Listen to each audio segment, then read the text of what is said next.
I thought for 10 seconds, and bolted straight for the door. I knew they were coming after me, but I didn't stop running, my bare feet pounding against the grass until I got to the woods.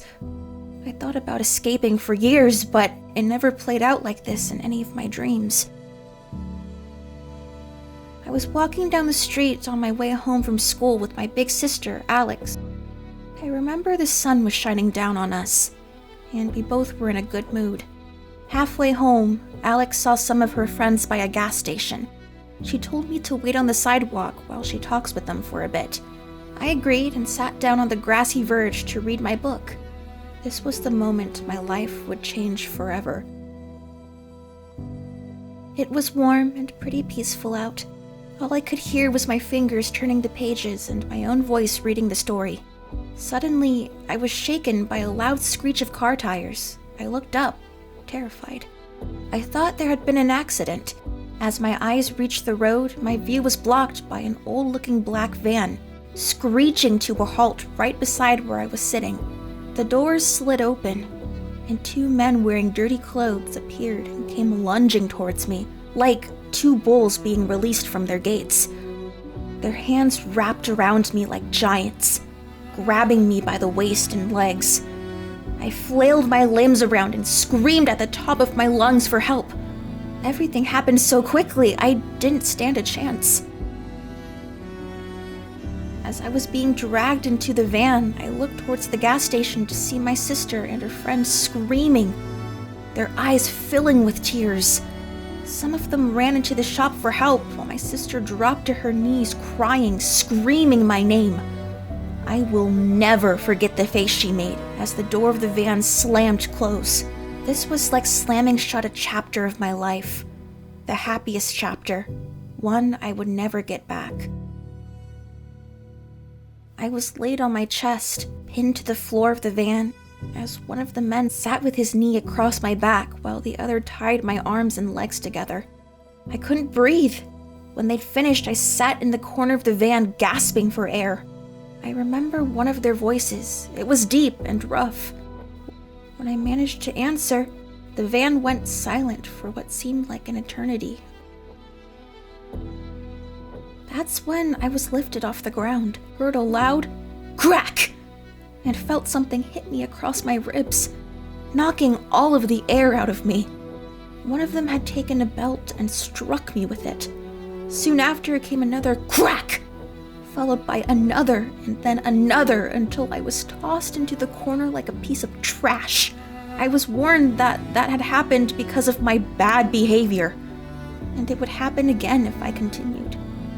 I sat there in silence with my eyes closed for the rest of the journey. I'd had my eyes closed in the back of a dark van for hours. I had no idea what time it was or how long we had traveled, but I knew it was a long time. The doors slid open, and I saw an old, scary, abandoned-looking house surrounded by trees. We got greeted by 3 more men coming to drag me inside. As we walked into the main room, I noticed 5 other girls with their teary eyes glued to me as I walked through the room. They were all tied to various objects around the room like animals in a zoo. Their eyes filled with tears as they saw me. I was thrown to the floor and tied to a pole next to a very pretty 20-year-old Mexican female. All of the men then left the room and we were alone in silence again. I looked at her and quickly asked, "Where are we? And what's going to happen to me?" She didn't answer, but started to cry. She was trying to hide her emotions to not scare me, but it was no use. She burst into tears. When I saw this, I started having a panic attack, struggling to breathe and choking on my tears. I didn't know where the men had been, but when they came back, they drugged us and we all passed out. I began to open my eyes. I felt sick, dizzy, and couldn't focus on things. When I started coming round, I noticed I was back in the nasty black van with all the girls slowly starting to wake up. I didn't really feel anything now. I just felt numb. I looked over to see 2 of the girls still sleeping.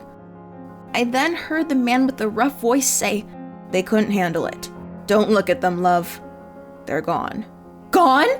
As in, that thought should have terrified me, but whatever they had given me, I was emotionless like a zombie. We arrived at a rich-looking building. It was big and white, like a mansion that you see in the movies. They took the 4 of us out of the van and let us inside, through a big open hallway with marble floors. I don't know what happened to the other 2. We didn't see them again. They then dressed us all in nice and pretty-looking clothes and led us into a room. We seemed to be behind a curtain. I heard names being called out, but not our own. We were brought out onto a stage one by one, and rich, ugly, old men would offer money if they wanted us. When it came close to being my turn, I turned around and started to try and escape from the room, but I was so out of it, I didn't stand a chance. This was the next chapter of my life. For years, over and over. New girls would come and disappear. Each time I was sold, we would move to a different place all over the country. I lost count quickly, just how many times. I thought about my family every day, and knew that one day I was going to escape and see them again. I would dream about it, envision it, to the point I could fight my way out of every possible escape scenario. I'd had the same bodyguard for the 4 years I was there. It was strange. I hated him as much as I hated all of them, but we had built up a strange trust. One day, as we were getting ready, I watched as one man left the room to get the stuff before my bodyguard trailed after him, saying, "Don't escape, I'll be back in a minute." I had thought about this moment for years, but it never played out like this in any of my dreams. I thought for 10 seconds and bolted for the door. I ran a mile, my bare feet pounding against the grass until I got to some woods. I got deep inside and hid in the thick forest for 2 hours. At one point, I heard people shouting, searching for me, and then silence. When that silence came, I got up and started running again, like I was running for my life. I ran and ran for what felt like hours until I reached a town. I walked down into the town. I didn't know what to do or who to tell. Who could I even trust? I started running again. I felt excited, delirious even. Then, all of a sudden, a white fog started to engulf my vision, and I passed out. I woke up in a bed with tubes coming out of my arms. I got scared because they were IVs, and it brought up memories of what would happen if we resisted. I screamed and started going nuts as 2 nurses and a doctor came running in. Once they calmed me down, I began to tell them my story. They stood there in shock as my words filled the room.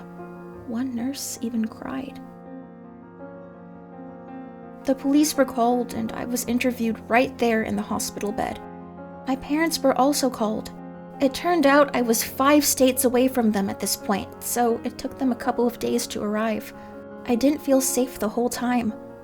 Every time the door opened, I thought it was them coming to take me back. When my parents arrived, the door swung open, and they stood there for a moment. Surrounded by the light behind them, we all burst into tears. I was safe. This felt like the next chapter of my life opening up. After giving the police the best directions I could back to the building I had escaped from, 9 employees were arrested, along with the boss of the company. The people who were caught were serving life sentences in prison. I also saved 7 other young girls from age 16 to 21 who were found in that building. They were so grateful, and we all stayed in the hospital for a week together before we were able to live our normal lives. Since then, I got a therapist, and she has helped me so much. I resented my sister Alex at first. I blamed her for leaving me on that corner and not doing anything to help. Really, there was nothing anyone could have done apart from being more careful in the first place and staying together in a group. It's been 2.5 years since this happened, and my life is coming back together. I now have a wonderful boyfriend, amazing grades, a very close family, loving and kind friends, and I gave birth to a beautiful baby boy. My life is finally full again, and for my protection, I took karate and boxing classes. Please remember that this happens every day, all around the world, and many girls aren't as lucky as myself. Some will be gone forever.